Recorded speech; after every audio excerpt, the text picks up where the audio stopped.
ఈరోజు నీ జీవితంలో నువ్వు ఆశ్చర్య కార్యాలు చూడలేకపోవడానికి ప్రధాన కారణం చెప్పమంటావా?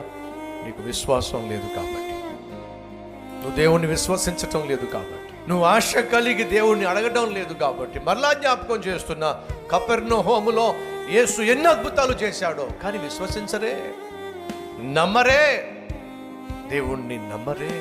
ఫలితంగా అంటున్నాడు, కపెర్నహూమా, నీలో నేను చేసిన ఆశ్చర్య కార్యాలు సొదొమలో చేసినా కూడా ఈ పాటికి వారు నన్ను నమ్మేసేవాడు.